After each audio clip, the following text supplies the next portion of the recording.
The day started like any other in Oakwood Heights. I kissed my wife goodbye, helped my 10-year-old son Ethan pack his lunch, and watched from our front porch as he walked to the bus stop at the end of our cul-de-sac. We'd only moved into the neighborhood 3 months ago, and while the strict HOA had some ridiculous rules, we were adjusting well. What I didn't expect was for my son to become the target of our HOA president's latest power trip. I was sipping my coffee when my phone rang. It was Ethan. "Dad," he said, his voice trembling slightly, "there's a lady at the bus stop yelling at me about my backpack. She says it violates HOA rules, and I can't wait here anymore." I could hear a shrill voice in the background demanding that Ethan put me on speaker. "I'll be right there," I told him, keeping my tone calm despite the anger building inside me. I quickly grabbed my keys but decided against taking my department vehicle. Sometimes it's better not to lead with your position. As I approached the bus stop, I saw a middle-aged woman with meticulously highlighted blonde hair, styled in the classic, "Can I speak to the manager?" cut, standing over my son. She wore designer athleisure wear and was gesturing wildly at Ethan's Marvel superhero backpack. It was the backpack I'd given him for his birthday last month, and the way he clutched it now, I could tell he was protecting more than just his school supplies. "Excuse me," I said, my voice firm but controlled, as I'd learned through years of police training. "Is there a problem here?" The woman spun around, her face twisted in righteous indignation. "Yes, there absolutely is a problem," she said, her voice dripping with condescension. "I'm Karen Whitfield, president of the Oakwood Heights Homeowners Association, and your son is in clear violation of our community aesthetic guidelines." I placed a reassuring hand on Ethan's shoulder. "What exactly is the violation?" I asked, genuinely curious about what rule a child's backpack could possibly be breaking. Karen pulled out her phone and aggressively scrolled through what I assumed was the HOA handbook. "Section 12, Paragraph 3, she said with smug satisfaction. "All items visible from community property must conform to the neighborhood color palette of earth tones and neutrals. This monstrosity is bright red and blue." I stared at her in disbelief. "You're telling me that my son's backpack, which he uses to carry his school books, violates HOA rules because it's colorful?" Karen crossed her arms and lifted her chin. "Rules are rules. The bus stop is on HOA property, and we have standards to maintain. If we let one child bring a garish backpack, soon we'll have chaos. Property values will plummet." Taking a deep breath, I explained as patiently as I could, "Miss Whitfield, my son is a child waiting for his school bus. His backpack is not a permanent fixture in the neighborhood. This seems like an overreach of HOA authority." Karen's face flushed red. "Don't you lecture me about HOA authority," she snapped. "I've been president for 6 years, and I know every bylaw by heart. Your son needs to leave this bus stop immediately, or I'll call security." I couldn't help but chuckle at that. Security for a child's backpack?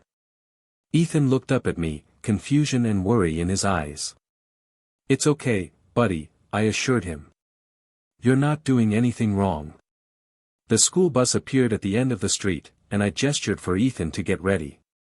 Karen stepped between my son and the curb. "He's not getting on that bus from this stop," she said, her tone threatening. "Not with that backpack. Those are the rules." That's when I decided it was time to identify myself. MS. Whitfield, I'm not only Ethan's father. I'm Chief Jackson Reynolds of the Oakwood Police Department. You're currently preventing a minor from accessing public school transportation, which could be considered obstruction. Karen's eyes widened for a split second before narrowing again. "Being police chief doesn't exempt you from following HOA rules," she said, though I detected a slight waver in her voice. The bus pulled up, doors opening with a hydraulic hiss. "Go ahead, Ethan," I said, gently guiding him around Karen. She grabbed my arm, her acrylic nails digging into my skin. "We're not done here," she hissed.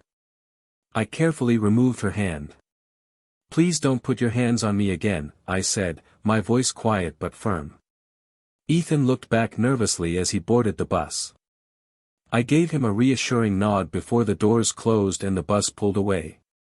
"You've just made a serious enemy," Karen said, jabbing a finger toward my chest without actually touching me. "I'm calling an emergency HOA meeting tonight. We'll see how well your family fits in this neighborhood when you're facing daily fines." I maintained my professional demeanor. "Ms. Whitfield, I'd like to see the specific bylaw that gives the HOA authority over children's school supplies. Could you show me where that's outlined in the covenant?" Karen's confidence faltered momentarily. "It falls under the aesthetic guidelines," she insisted. "As HOA president, I have discretionary power to interpret those guidelines." I nodded thoughtfully. "I see. Well, I look forward to discussing this interpretation at the meeting tonight. I'll bring the county code enforcement officer as my guest, if that's permitted. They've been wanting to review some of our HOA regulations for compliance with state law." The mention of county oversight made Karen's eye twitch slightly. "Just keep your son and his eyesore of a backpack away from community property," she said before turning on her heel and marching toward her immaculately landscaped home across the street. I stood there for a moment, watching her retreat, and decided this situation required more than just passive resistance. That afternoon, I made some calls, first to our family attorney, then to several neighbors who had mentioned their own run-ins with Karen's overzealous enforcement. By evening, I had a clear picture of a pattern of harassment and possibly illegal overreach of HOA authority. The emergency meeting was scheduled for 7 p.m. at the community clubhouse, and I arrived early, in uniform.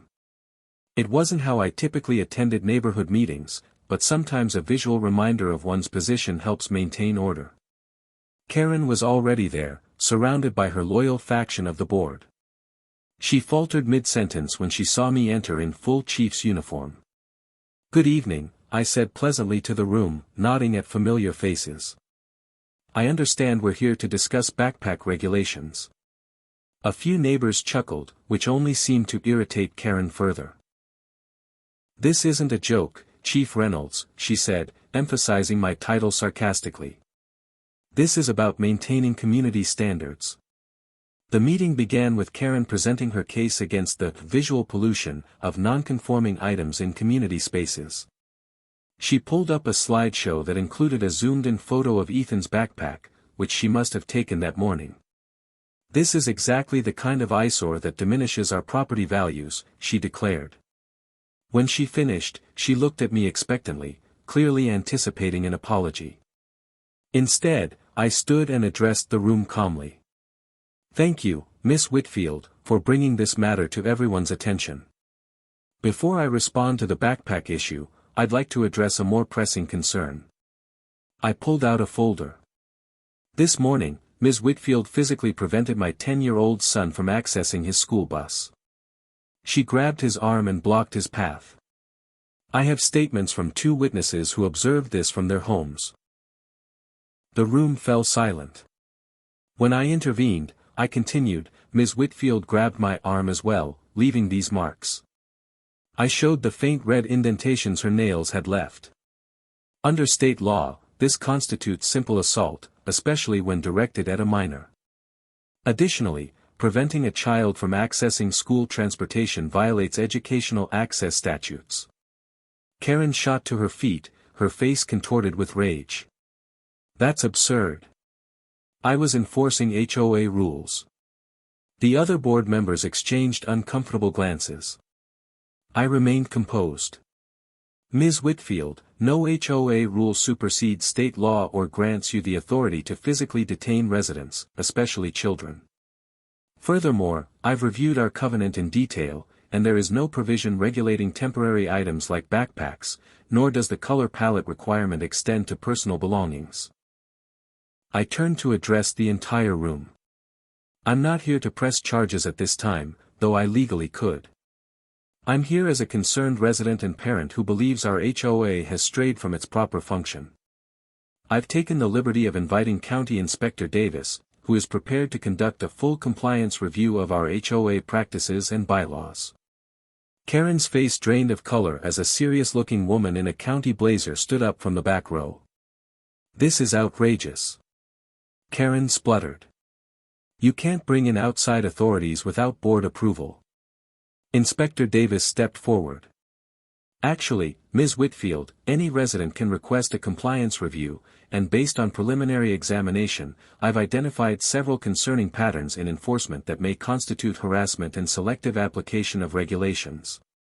What happened next was something I hadn't anticipated but probably should have. Karen completely lost her composure. This is a coup. She shrieked, pointing at me. He's using his position to intimidate me. In her rage, she picked up her heavy binder of HOA regulations and threw it directly at me. I sidestepped easily, but the binder hit Inspector Davis squarely in the shoulder. The room erupted in gasps and murmurs. I immediately went into police chief mode, approaching Karen calmly but authoritatively. Ms. Whitfield, please put your hands behind your back. You're under arrest for assault on a county official. Karen's eyes bulged in disbelief. You can't arrest me. I'm the HOA president, she protested as I calmly recited her Miranda rights. As I escorted Karen out of the clubhouse, the remaining board members hastily called for a vote.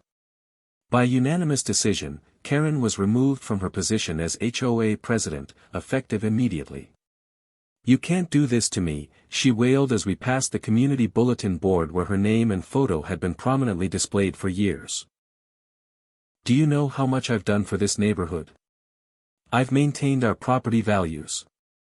I've preserved our community standards. The following morning, Karen was released on bail, facing misdemeanor assault charges and a restraining order preventing her from coming within 100 feet of my son or our home. As she emerged from the courthouse, she found a local news crew waiting. Apparently, the story of an HOA president arrested for assaulting a police chief's child was too juicy to ignore. Karen's face crumpled in horror as she realized her reputation in the community was irreparably damaged. No comment, she shrieked at the reporter, attempting to shield her face with her designer handbag, but it was too late. The camera caught every second of her meltdown, ensuring that Karen's reign of HOA terror would be remembered, not for her dedication to earth tones, but for her spectacular fall from power.